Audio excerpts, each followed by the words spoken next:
Mheshimiwa Spika, katika mjadala wa hoja za bajeti, Mheshimiwa Mrisho Gambo, mbunge wa jimbo la Arusha mjini, aliwasilisha tuhuma kuhusu miradi minne mikubwa inayotekelezwa na halmashauri ya jiji la Arusha kama ifuatavyo: ujenzi wa jengo la utawala la halmashauri, ujenzi wa soko la machinga, utengaji wa bajeti ya shilingi bilioni 1.6 kwa ajili ya kubomoa maduka eneo la stendi ndogo, kutokuwa na tija kwa halmashauri, na ujenzi wa barabara ya tactic kutoka stendi mpya kwenda Mbauda. Mheshimiwa Spika, naomba nichukue nafasi hii kutoa ufafanuzi katika hoja zote nne kama ifuatavyo. Mheshimiwa Spika, ujenzi wa jengo la utawala la halmashauri ya jiji la Arusha, kwa heshima ya bunge hili na kwa maslahi mapana ya taifa, ninaomba kuweka bayana ukweli wa hoja hii kama ifuatavyo.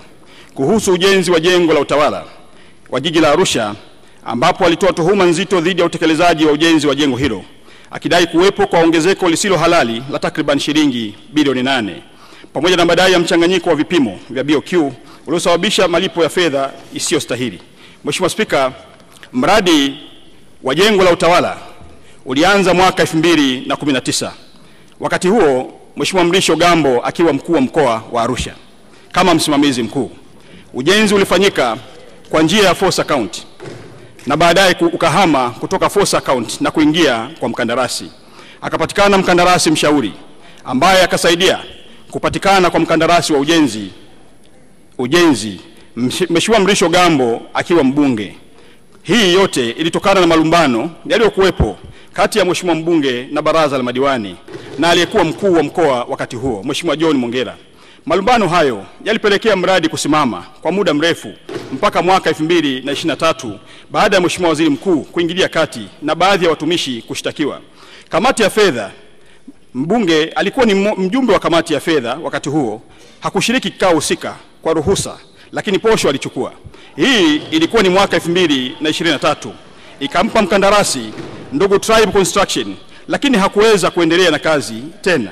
Ikatokea malumbano baina ya mkandarasi na kazi ikaanza tena upya mwezi wa 4 mwaka 2024 na kuomba kulipo malipo ya awali. Ndio jengo likaanza kujengwa na sasa lipo gorofa ya 6.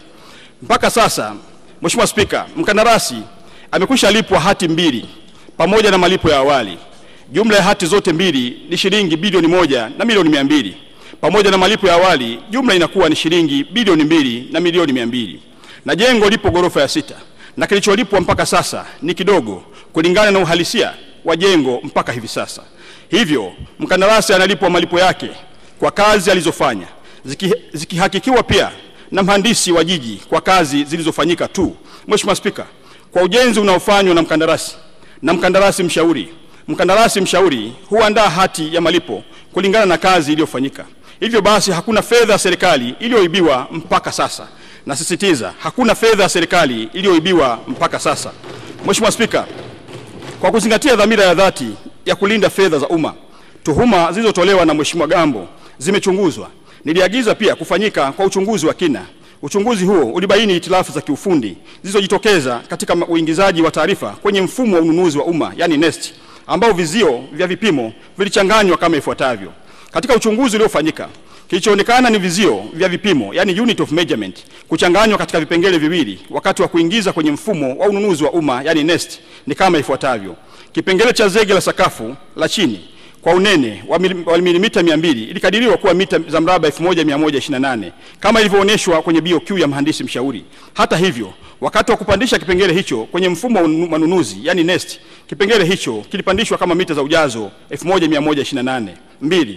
Kipengele cha zege la sakafu la juu kiliainishwa kuwa ni mita za mraba 7034 kama ilivyoonyeshwa katika BOQ ya mhandisi mshauri. Lakini katika kupandisha kwenye mfumo ununuzi wa umma, kipengele hicho kiliingizwa kama mita za mraba 7034.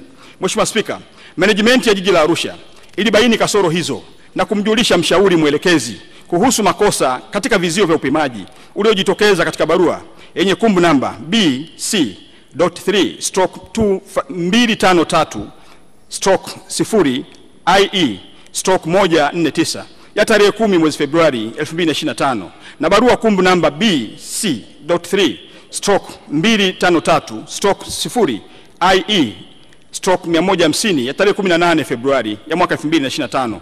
Mtaalamu mshauri alijibu barua hizo kwa barua yenye kumbu namba KA/ACC/ADM/2024/20 ya tarehe 28 Februari 2025 kwa kukiri kupokea mapungufu hayo, na alichukua hatua za kumwandikia mkandarasi kumweleza mapungufu yaliyojitokeza kwa barua yenye kumbu namba KA/ACC/admin/2024/24 ya tarehe 7 Machi 2025. Mheshimiwa Spika, mkandarasi alimjibu mtaalamu mshauri kwa barua yenye kumbu namba TRB.JV.TBW/admin/ACC/HQ ya 2025 ya tarehe 8 Machi 2025 akikubali mabadiliko hayo ya vipimo tangu mwezi Machi kama yalivyoonekana katika mkataba. Taratibu za kuandaa mabadiliko addendum zinaendelea kwa mujibu wa sheria ya ununuzi wa umma sura namba 410. Hivyo gharama halisi za mkataba zitazingatia vipimo sahihi, ambapo mradi utatekelezwa kwa gharama ya shilingi bilioni 3,461,712. Aidha, fedha za ziada ambazo ni shilingi milioni 416 ikiwa ni 983 na senti 27 ikiwa ni sehemu ya malipo ya awali zitazingatia utekelezaji wa kazi na makubaliano ya mabadiliko ya mkataba. Kwa kuwa hoja hii iliibuliwa na halmashauri ya jiji kuhusu vipimo husika na kukubaliana na pande zote mbili tangu mwezi Machi, si hoja mpya, ilikwisha fanyiwa kazi na ndio desturi za mikataba.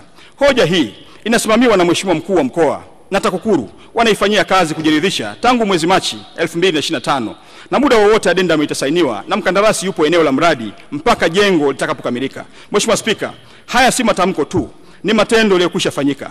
Kuibua hoja ambazo zimekwisha fanyiwa kazi kwa makusudi na mamlaka husika au zipo kwenye mchakato ni sawa na kusisitiza kuwa serikali ni kipofu na bubu.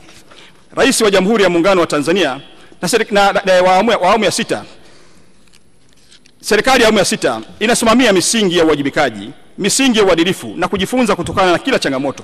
Hatufichi makosa tunayakabili kwa ujasiri, kwa sababu kama alivyosema baba wa taifa Mwalimu Julius Kambarage Nyerere, hatupaswi kuwa na serikali ya kuogopwa, bali serikali ya kuheshimika kwa uadilifu wake. Kwa njia hii tunawaonesha Watanzania kuwa serikali yao ni ya watu, kwa watu na kwa ajili ya watu. Tunapambana na dosari kwa uwazi, tunalinda rasilimali kwa uaminifu na tunasimama na kusimamia kila senti kwa jicho la uzalendo. Mheshimiwa Spika, serikali hii imedhamiria kuwa sio tu msimamizi wa maendeleo, bali ni nguzo ya maadili ya taifa. Tunaamini kuwa kuaminiwa ni mtaji mkubwa kuliko hata fedha, na kwa kila hatua tunayochukua kurekebisha dosari, tunazidi kuijenga serikali ambayo Watanzania wanaweza kuiamini. Serikali inayosema kweli inachukua hatua, na hatua hizi zilizokwisha chukuliwa. Mheshimiwa Spika, niruhusu nisisitize tena, hakuna mahala popote katika taarifa niliyoletewa inayoonyesha kuwa shilingi bilioni 8 italiwa, na kwa kuwa mkataba ni mchakato, ni mwendelezo wa kazi, thamani halisi itaendelea kubaki kuwa kwa mujibu wa marekebisho ya mkataba, na hakuna senti ya Watanzania itakayoliwa baada ya kukamilika kwa mkataba. Mheshimiwa Spika, ningependa kukumbusha bunge lako tukufu kuwa masuala yote ya maendeleo huanzia kwenye kamati ya maendeleo ya kata, kamati za kisekta za halmashauri na mwisho baraza la madiwani, ambapo sisi wabunge ni wajumbe kote huko. Kama miongoni mwetu kuna kitu hujaridhika, turejee kwenye halmashauri zetu kwenye vikao vya kisheria kwenda kupata ufafanuzi zaidi wa jambo mahususi ambalo hatujalielewa sisi kama wabunge. Katika hoja hii pia Mheshimiwa mbunge alisisitiza kuwa kuna wafanyakazi hawakuchukuliwa hatua kabisa. Mheshimiwa Spika, tuhuma hizo zilibainika baada ya ukaguzi maalum ulioagizwa na Mheshimiwa Waziri Mkuu wa Jamhuri ya Muungano wa Tanzania na utekelezaji wake kufanywa na ofisi ya mdhibiti na mkaguzi mkuu wa hesabu ya serikali, yani CAG, aliyebaini mapungufu ya kiutaratibu. Na baada ya mapendekezo ya kisheria, watumishi 6 walishtakiwa, lakini zaidi kulikuwa na kesi 3 za jinai za uhujumu uchumi zilizosajiliwa na mahakama dhidi ya baadhi ya watumishi, na baadhi ya watumishi 3 kati yao waliwekwa rumande kwa takriban miaka 2 kabla ya kufutiwa kesi kwa maamuzi ya mahakama ya rufani kanda ya Arusha tarehe 16 Februari 2024 kupitia rufaa namba 116 ya mwaka 2023. Kesi nyingine ziliondolewa na mahakama kwa mujibu wa kifungu cha 91 kifungu kidogo cha kwanza cha sheria ya mwenendo wa jinai sura ya 20. Hii inaonyesha kuwa serikali ilifuata hatua zote za kisheria na kiuadilifu katika kushughulikia tuhuma, ikiwa ni pamoja na kusimamia haki, uwajibikaji na misingi ya utawala bora, ambapo kamati ya uchunguzi iliundwa kushughulikia tuhuma hizo ilibainisha kuwa makosa walionayo ni ya kufukuzwa kazi. Mheshimiwa Spika, ni muhimu kusisitiza kwamba Mheshimiwa Gambo mwenyewe aliomba adhabu hiyo ya kufukuzwa kazi isichukuliwe na badala yake ipunguzwe. Mheshimiwa mbunge alikuwa ni sehemu ya mchakato huu. Alishiriki kikamilifu katika kikao cha kamati ya fedha na cha baraza la madiwani kilichotoa adhabu kwa watumishi waliobainika na makosa ya kinidhamu. Mheshimiwa mbunge aliridhia na kushawishi kikao wapewe adhabu ya chini kabisa kwa watumishi wengine waliobaki, kukatwa mishahara yao kwa 15% kwa miaka mitatu, na bado wanakatwa mpaka sasa.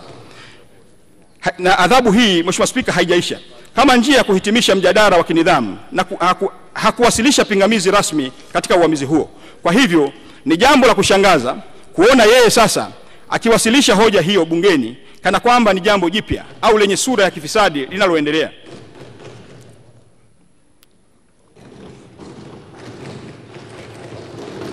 Kuhusu ujenzi wa soko la machinga. Mheshimiwa Spika, kuhusu ujenzi wa soko la machinga, kiasi cha shilingi milioni 500 kutotumika hadi sasa.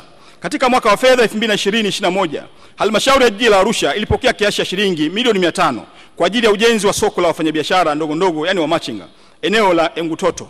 Baada ya mapokezi ya fedha, taratibu za utekelezaji wa miradi zilianza, ikiwa ni pamoja na kutaarifu vikao rasmi kuhusu mapokezi ya fedha hizo na madhumuni ya serikali ya kujenga soko hilo katika eneo la Engutoto. Mheshimiwa Spika, baada ya taarifa hiyo kuwasilishwa ofisi ya mkuu wa wilaya, Mheshimiwa mkuu wa wilaya mbunge Mrisho Gambo, meya wa jiji pamoja na mkurugenzi wa jiji walifanya ziara kutembelea eneo la Engutoto na kubaini kuwa eneo hilo sio eneo sahihi kwa ajili ya ujenzi wa soko tajwa. Viongozi hawa wa wilaya pamoja na mbunge walielekeza soko hilo lijengwe Semunge, maarufu kama eneo la kwa Mchina. Katika hali hiyo, ilibidi kiitishwe kikao cha dharura cha kamati ya fedha tarehe 11 mwezi wa 6 mwaka 2022 ambacho kiliridhia soko lijengwe eneo lililopendekezwa. Mheshimiwa Spika, baadaye ilibainika kuwa eneo lililopendekezwa ni eneo la viwanja vya watu binafsi ambavyo ni viwanja namba 16, 17, 19, 20, 21 na 22 block U, kata ya Kati. Hivyo haliwezi kutumika kwa ajili ya ujenzi wa soko. Tarehe 1 mwezi wa 7 2022, kikao cha kamati ya fedha cha dharura kiliitishwa na iliazimiwa soko hilo lijengwe eneo la Engutoto kwa kuwa hapakuwa na eneo jingine linaloweza kujengwa soko hilo. Katika kuendelea kutafuta eneo kwa ajili ya kujenga soko hilo, kilifanyika kikao cha tarehe 7 mwezi wa 3 2024 na walipendekeza maeneo matatu kama ifuatavyo: eneo la pembeni ya dampo, eneo la Intel na eneo la Bondeni City. Mheshimiwa Spika, kikao kingine kilifanyika tarehe 30 mwezi wa 1 2025 kati ya wataalamu wa halmashauri na uongozi wa wafanyabiashara wadogo wilaya, yani Shiuma, na kukubaliana kuwa soko lijengwe Bondeni City kwa kuwa mradi wa tactic wa ujenzi wa stendi kuu ya mabasi umeanza kwa kuanza na barabara. Baada ya makubaliano hayo, wataalamu wanaendelea na hatua ya kufanya marejeo ya michoro, makisio ya gharama kulingana na hali ya wakati huu, na tunatarajia zabuni ya ujenzi itatangazwa tarehe 28 mwezi wa 4 2025. Na soko litajengwa katika kiwanja namba 178 block B Lord Joro Bondeni City chenye hati namba 9127. Mheshimiwa Spika, kwa kumalizia, napenda kusisitiza kuwa ucheleweshaji wa mradi huu haukuwa matokeo ya uzembe bali wa busara katika kuhakikisha kuwa jambo sahihi linafanyika kwa njia sahihi. Hili ni somo la uongozi kwamba wakati mwingine kukubali kutafakari upya si dalili za udhaifu bali ni uthibitisho wa dhamira ya kweli ya kutoa suluhisho endelevu. Mheshimiwa Spika, kwa sasa tumefikia makubaliano ya kutumia kiwanja namba 178 block B katika eneo la Bondeni City, eneo lililo halali, wazi na linalokidhi matakwa ya kimazingira na kimkakati. Zabuni ya ujenzi inatarajiwa kutangazwa tarehe 28 mwezi wa 4 2025 na serikali itaendelea kusimamia kila hatua kwa weledi na kwa uwazi. Ni muhimu tukumbuke maneno ya mwanafalsafa John Stuart Mill aliyesema, maendeleo ya jamii yanapimwa kwa namna taasisi zake zinavyowajibika kwa waliodhulumiwa au kusahaulika. Kwa muktadha huu, ujenzi wa soko hili ni zaidi ya majengo, ni sehemu ya heshima kwa maisha na juhudi za wamachinga wetu. Mheshimiwa Spika, kwa niaba ya serikali naomba kuhakikishia Watanzania hasa wamachinga wa jiji la Arusha kuwa soko hili linakuja tena kwa heshima, kwa hadhi na kwa matarajio walionayo. Kama ambavyo wahenga walisema, penye nia pana njia, nasi tumejifunza kujirekebisha na sasa tunatekeleza. Utengaji wa bajeti ya shilingi bilioni 1.6 kwa ajili ya kubomoa maduka eneo la stendi ndogo kutokuwa na tija kwa halmashauri. Mheshimiwa Spika, katika mwaka wa fedha 2025-2026, halmashauri ya jiji la Arusha imetenga kiasi cha shilingi bilioni 1.6 kwa ajili ya ujenzi wa maduka ya kisasa katika eneo la stendi ndogo. Fedha hizi hazikulengwa kwa ajili ya ubomoaji pekee. Nasisitiza, fedha hizi hazikutengwa kwa ajili ya ubomoaji pekee kama ambavyo Mheshimiwa mbunge amesisitiza kwenye bunge lako hili, bali kwa utekelezaji wa mradi wa maendeleo unaolenga kubadilisha taswira ya eneo hilo kuwa eneo la kisasa kabisa la kibiashara na la kuvutia.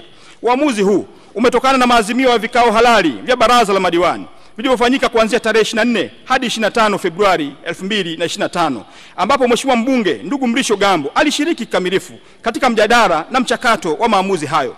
Ushiriki wake unathibitisha kuwa haya si maamuzi ya upande mmoja, bali ni matokeo ya maridhiano ya pamoja yenye lengo la kuleta maendeleo ya kweli. Mheshimiwa Spika, uboreshaji wa eneo hili unalenga si tu kuongeza mapato ya halmashauri, bali pia kuboresha mazingira ya biashara kwa wafanyakazi na wafanyabiashara na kuongeza mvuto wa jiji la Arusha. Mradi huu mpya utajumuisha maduka takribani 800 yaliyojengwa kwa mfumo wa ghorofa 2 na maegesho ya kisasa, tofauti na hali halisi ya sasa ya maduka 364 yaliyochakaa. Ujenzi huu utaleta mapinduzi ya kiuchumi kwa kuongeza mapato kutoka wastani wa shilingi milioni 850 kwa mwaka hadi shilingi takriban bilioni 1.9 kwa mwaka. Mheshimiwa Spika, tunajifunza kutoka kwenye fikra za mwanafalsafa maarufu Aristotle aliyesema the whole is greater than the sum of its parts. Maana yake ni kuwa nguvu ya pamoja ya maamuzi ya viongozi wetu, ikiwa ni pamoja na ushiriki wa Mheshimiwa Gambo, imezaa mpango mkubwa wa kimkakati ambao utaimarisha mapato ya jiji, kuinua kipato cha wananchi na kuboresha maisha ya wote. Aidha, hayati baba wa taifa Mwalimu Julius Kambarage Nyerere aliwahi kusema, maendeleo hayaji kwa miujiza, bali kwa mipango madhubuti na kazi ya pamoja. Hivyo huu ni ushahidi kuwa Arusha haijapumzika. Imechagua kutenda, kupanga na kutekeleza kwa nia njema ya kizazi cha leo na kizazi kijacho. Kwa msingi huu, Mheshimiwa Spika, matumizi ya shilingi bilioni 1.6 hayawezi kuchukuliwa kama gharama tu, bali ni uwekezaji wa kimkakati katika mustakabali wa jiji la Arusha. Uwekezaji unaolenga kujenga mazingira bora ya kibiashara, kuchochea ukuaji wa kiuchumi wa jiji la Arusha hadi taifa kwa ujumla na kuweka historia ya maendeleo tunayojivunia. Ujenzi wa barabara ya TACTIC kutoka stendi mpya kwenda Mbauda. Mheshimiwa Spika, katika hoja hii Mheshimiwa Mrisho Gambo aliwasilisha hoja zinazohusiana na uboreshaji wa miundombinu ya barabara kutoka miundombinu ya barabara pamoja na mradi wa TACTIC. Mheshimiwa Spika, Mheshimiwa mbunge alishauri ofisi ya Rais TAMISEMI kupitia mradi wa TACTIC wakae pamoja na TANROADS ili kuhuisha rasilimali za ujenzi wa barabara kutoka stendi mpya kwenda Mbauda, kwa kuwa sasa wote wametenga bajeti ya ujenzi huo. Hivyo fedha zingine ziende kujenga miundombinu mingine ya barabara. Mheshimiwa Spika, ujenzi wa barabara kutoka stendi mpya kwenda Mbauda, ambayo barabara hiyo inaitwa Oljoro, ni mojawapo ya barabara zinazojengwa na mradi wa TACTIC package 1, ambao kwa sasa barabara hiyo itajengwa kilomita 1.475 ili kuunganisha stendi mpya ya mabasi inayotarajiwa kujengwa pamoja na roundabout ya kwa Morombo. Makubaliano yaliyofanyika ni kuwa barabara hii ijengwe na mradi wa TACTIC kwa kufuata kiwango cha barabara kuu zinazosimamiwa na TANROADS. Hivyo barabara hii imetengewa fedha katika mradi wa TACTIC pekee. Mheshimiwa Spika, kwa heshima na taadhima naomba kuwasilisha.